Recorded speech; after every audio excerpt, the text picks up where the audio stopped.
नमस्ते। Natures gift YouTube channel में आप सभी का स्वागत है। मैं हूं इंदु। नवजात शिशु के गले से सोते समय आवाज़ आती है, इस तरह का क्वेश्चन मुझे बहुत आता है। कुछ बच्चों के गले से गर गर की आवाज़ आती है, कुछ बच्चे के गले से हिच हिच की आवाज़ आती है। तो ये आवाज़ आने की कौन कौन सी वजह होती है, इनमें से आपके बच्चे को कौन सी समस्या है, इसे आप कैसे समझ सकती हैं, कब आपको डॉक्टर के पास ले जाने की आवश्यकता होती है और कब इसके सिम्टम्स को समझकर आप स्वयं ही इस तकलीफ से अपने बच्चे को छुटकारा दिला सकती हैं। आज के इस वीडियो में मैं यही बताने जा रही हूँ। वीडियो अगर पसंद आ जाएगी तो लाइक करना मत भूलिएगा। चैनल पर न्यू है तो चैनल को सब्सक्राइब ज़रूर कर लीजिएगा और वीडियो को ज़्यादा से ज़्यादा शेयर कर दीजिएगा ताकि जो न्यू मदर्स होती हैं, न्यू पेरेंट्स होते हैं, उन्हें भी इनकी जानकारी हो जाए। आमतौर पर जब बच्चा छोटा रहता है तो उसे कई तरह की समस्याएं होती है, जैसे सर्दी जुकाम होता है तब भी गले से आवाज़ आती है। कुछ बच्चों में लैरिंगोमलेशिया की समस्या होती है। लैरिंगोमलेशिया का मतलब होता है जो सांस की नली ऊपर की तरफ जाती है, इसका ढीला होना। यानी कि लैरिंग का मतलब होता है सांस की नली और मलेशिया का मतलब होता है उस नली का टेढ़ा मेढ़ा या ढीला होना। यहाँ पर मैं आपको पिक्चर दे रही हूँ, इससे आपको समझने में आसानी होगी। ये पिक्चर जो है इसमें आप देखिए कि बच्चे की सांस लेने की जो नली है वो एकदम सीधी है और वहीं इस पिक्चर में आप देखिए कि ये जो सांस लेने की नली इस पिक्चर में दिख रही है ये थोड़ी सी टेढ़ी मेढ़ी गई है। तो यही वजह होती है कि बच्चे के गले से सीधी तरह से सांस न जा करके घूम घूम करके सांस आती है और इसी वजह से बच्चे के गले से गर गर या हिच हिच जैसी आवाज़ आती है। ये कोई ऐसी समस्या नहीं है कि आपको घबराने की आवश्यकता है। ये बाय बर्थ होता है। 90 से लेकर के 95% तक बच्चों का ये स्वयं ही ठीक हो जाता है।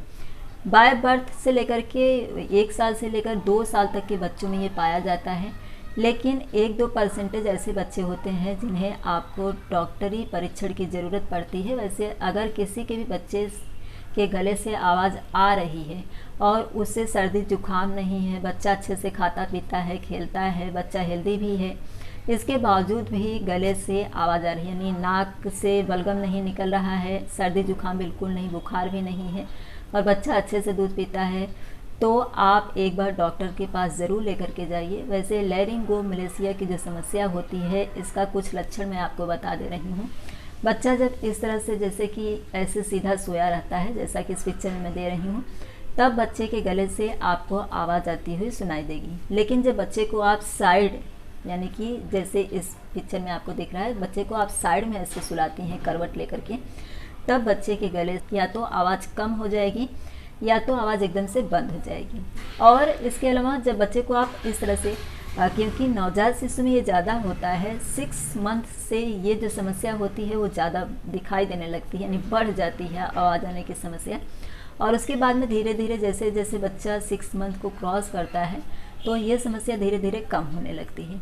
तो बच्चा चूँकि अभी छोटा है तो आप गोद में उसको उल्टा इस तरह से उल्टा करके देखिए।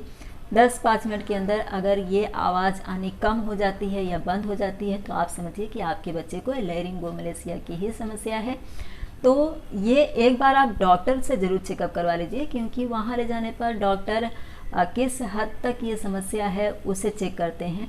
या तो आमतौर पर ऐसे ही डॉक्टर चेक करके बता देंगे या फिर डॉक्टर दूरबीन से चेक करते हैं तो क्लियर कर देते हैं कि क्या किसी मेडिसिन की ज़रूरत है। ज़्यादातर ये जो लैरिंगोमलेशिया की समस्या होती है ये बाय बर्थ होता है, लेकिन 1 से लेकर के 2 साल तक के बाद में बच्चों में ये खुद ही ठीक हो जाता है। किसी तरह की कोई मेडिसिन दवाई की ज़रूरत नहीं होती है।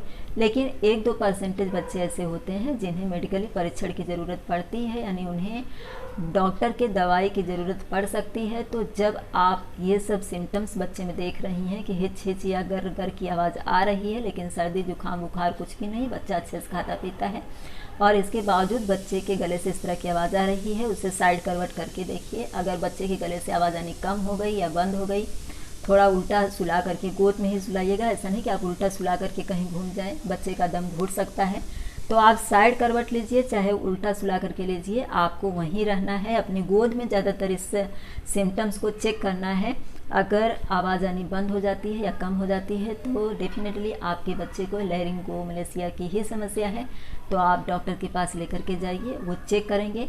या तो बहुत कम सिम्टम्स होगा तो डॉक्टर ऐसे चेक करके आपको बता देंगे, अगर ज़्यादा प्रॉब्लम रहेगी तो डॉक्टर दूरबीन के जरिए आपके बच्चे का चेकअप करेंगे और उसके बाद आपको क्लियर कर देंगे कि क्या उन्हें किसी तरह के इलाज की ज़रूरत है या बच्चा स्वयं ही ठीक हो जाएगा। ये समस्या 6 महीने से लेकर के 12 महीने तक के बच्चों में, 15 महीने तक के बच्चों में पाई जाती है। बार बर्थ ही ये होता है, लेकिन 6 मंथ से ये ज़्यादा बढ़ जाता है और इसमें तकलीफ ये आती है कि बच्चे को बार बार सर्दी जुकाम होने की समस्या हो सकती है या फिर निमोनिया होने की समस्या हो सकती है। तो इसलिए जब भी आपने स्वयं भी इसका सिम्टम्स देखा, चेक किया, आपको पता चल जाता है कि आपके बच्चे को लेरिंगोमलेशिया की ही शिकायत है, तो भी आपको डॉक्टर के पास लेकर के जाना ही है और उनसे चेकअप करवा लेना है। अगर वो सब कुछ नॉर्मल कहते हैं और कहते हैं कि कुछ करने की आवश्यकता नहीं है, थोड़ी देर के लिए आप बच्चे को साइड करके लीजिए ताकि इस तरह की आवाज़ न आए।